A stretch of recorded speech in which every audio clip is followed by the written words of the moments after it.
नमस्कार, सादर प्रणाम। आप देख रहे हैं द संकेत लाइव। मैं हूं डॉक्टर ओपी मिश्रा। आज की खबर कर्नाटक से, लेकिन संदेश पूरे देश के लिए है, क्योंकि ये सिर्फ भाषा की दो लाइनें नहीं, ये दो लाइनें हैं संविधान बनाम सत्ता, राज्य बनाम केंद्र और जनादेश बनाम राजभवन की लड़ाई।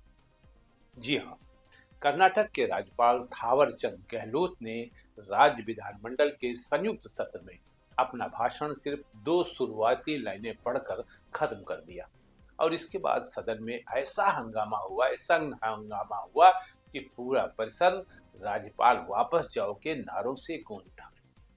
कांग्रेस विधायकों ने विरोध किया, घेराव की कोशिश की और मुख्यमंत्री सिद्धरमैया ने इसे संविधान का उल्लंघन बताते हुए कहा कि राज्यपाल केंद्र की कठपुतली की तरह काम कर रहे हैं। The governor has to address the joint session and he has to read the speech prepared by the cabinet. That is constitutional because 176 of the Indian Constitution, Article 176 of the Indian Constitution and 163 of the Constitution says he or she, governor, shall read the speech prepared by the government or cabinet. अब सवाल ये है, क्या राज्यपाल का ऐसा करना संवैधानिक है? क्या राजभवन अब निर्वाचित सरकार के ऊपर बैठा सुपर पावर बनता जा रहा है? और क्या गैर बीजेपी राज्यों में राज्यपालों को केंद्र सरकार की राजनीतिक ढाल बना दिया गया? चलिए समझते हैं पूरी कहानी। सबसे पहले घटनाक्रम गुरुवार को कर्नाटक विधानमंडल के संयुक्त सत्र में राज्यपाल थावरचंद गहलोत का अभिभाषण होना था। ये एक परंपरा है, जब भी अधिवेशन होता है, संयुक्त अधिवेशन होता है, तो राज्यपाल अपना अभिभाषण पढ़ते हैं, लेकिन वो अभिभाषण उनका अपना स्वयं का नहीं होता है। न वो अपनी मर्जी से उसमें आधा शब्द बढ़ा सकते हैं, न एक शब्द कम कर सकते हैं, बल्कि वो कैबिनेट द्वारा डिसाइड होता है। यानी सरकार की उपलब्धियों की चर्चा राज्यपाल अपने श्रीमुख से करते हैं। ये परंपरा ये होती है कि राज्यपाल सरकार द्वारा तैयार भाषण को सदन में पढ़ते हैं, क्योंकि ये भाषण असल में निर्वाचित सरकार की नीतियों और एजेंडे का औपचारिक प्रस्तुतिकरण होता है। राज्यपाल का काम पढ़ना है, काटना छाटना नहीं।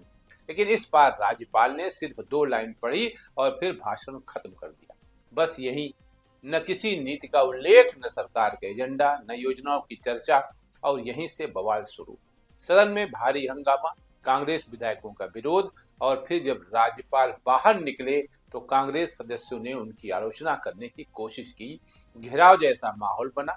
ये सिर्फ कर्नाटक नहीं, ये पिछले 2-3 दिनों से तीसरी घटना है जहां दक्षिण भारत के गैर बीजेपी राज्यों में राज्यपाल और सरकार आमने सामने। आखिर ऐसा क्यों हो रहा है? आप केंद्र के एजेंट हैं क्या? या केंद्र जो कहेगी वो आप वहां कहेंगे? आप जिस राज्य के राज्यपाल हैं, आपको तो उस राज्य सरकार द्वारा तैयार अभिभाषण को पढ़ना है, ये आपकी मजबूरी है, ये संवैधानिक व्यवस्था है। आप उसमें अपने आप कुछ नहीं कर सकते। बेकार चिढ़ते हैं इससे। जो लिख के दिया गया है वो पढ़िए आप। राज्यपाल को कहना होता है मेरी सरकार, यानी कि वहां जो सरकार है वो आपकी सरकार है और आप अपनी सरकार के बारे में बताइए। इससे पहले केरल और तमिलनाडु में भी राज्यपालों और सरकार के बीच टकराव हुआ। यानी अब सवाल राष्ट्रीय हो चुका है। क्या राज्यपाल संस्था का राजनीतिक इस्तेमाल हो रहा है? अब मुख्यमंत्री सिद्धरमैया का बयान बहुत तीखा है। उन्होंने कहा कि राज्यपाल ने भाषण नहीं पढ़कर संविधान का उल्लंघन किया और वो केंद्र सरकार के हाथों की कठपुतली की तरह काम कर रहे हैं। It is not going to be the speech of the governor.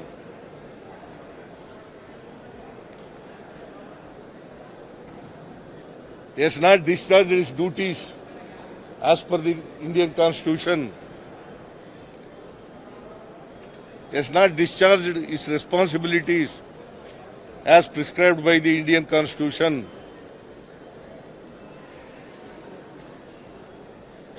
Therefore,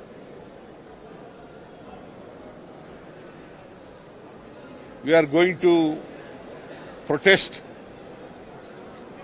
against the attitude of the Speaker. Governor, sorry. Governor. Are you going to approach the Supreme Court constitutional bench? We are examining to approach the Supreme Court or not. We will let you know. इतना ही नहीं, सरकार supreme court जाने पर गंभीरता से विचार कर रही है।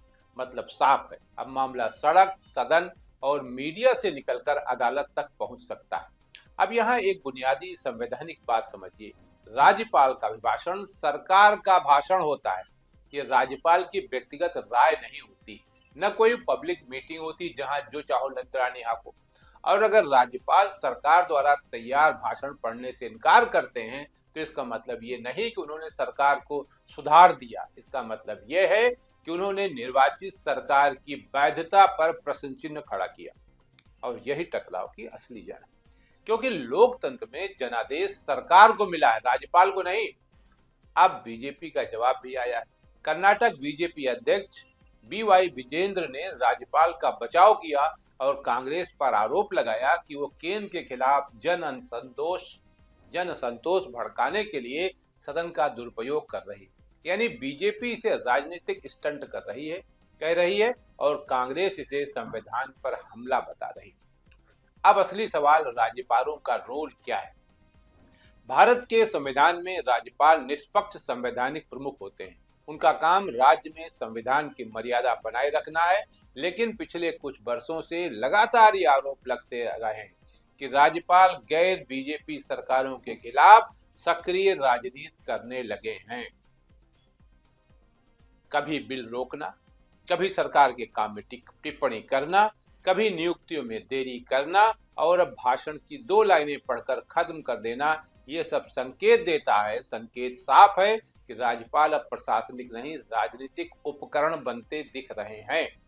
और अगर ऐसा है तो ये भारतीय संघीय ढांचे यानी फेडरल स्ट्रक्चर के लिए बड़ा खतरा है, क्योंकि भारत सिर्फ एक केंद्र नहीं, भारत राज्यों का समूह है, संघ है, और राज्यों के अधिकार, सम्मान और गरिमा संविधान का हिस्सा है।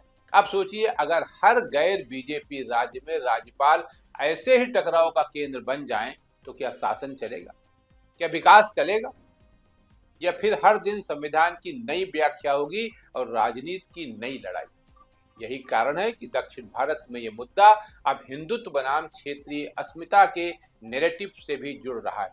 तमिलनाडु में, केरल में, कर्नाटक में ये भावना मजबूत होती जा रही है कि दिल्ली हमारे ऊपर राजभवन के जरिए दबाव डाल रही है, और यही भावना भविष्य में राष्ट्रीय राजनीति को बदल सकती है। अब इस घटनाक्रम का असर क्या होगा? पहला, कर्नाटक सरकार अगर सुप्रीम कोर्ट जाती है तो ये देश भर में राज्यपालों की भूमिका पर बड़ा संवैधानिक फैसला ला सकता है। दूसरा, गैर बीजेपी राज्य इस मुद्दे पर एकजुट हो सकते हैं, क्योंकि आज कर्नाटक है, कल कोई और राज्य। तीसरा, 2027 से 29 की राष्ट्रीय राजनीति में राज्य बनाम केंद्र का नैरेटिव और मजबूत हो सकता है। और अब अंत में आपसे एक सवाल, अगर किसी राज्य में जनता ने सरकार चुनी है तो क्या राजभवन को यह अधिकार है कि वो उस सरकार के एजेंडे को पढ़ने से मना कर दे? क्या ये लोकतंत्र की आत्मा पर चोट नहीं? और क्या राज्यपाल संस्था को राजनीतिक ढाल बनाना संविधान का अपमान नहीं? आपकी राय क्या है? क्या राज्यपाल का यह कदम सही था या ये गैर बीजेपी राज्यों में टकराव बढ़ाने की रणनीति? कमेंट में लिखिए। वीडियो को लाइक करें, शेयर करें, द संकेत लाइव को सब्सक्राइब करें। आज के लिए इतना ही। नमस्कार।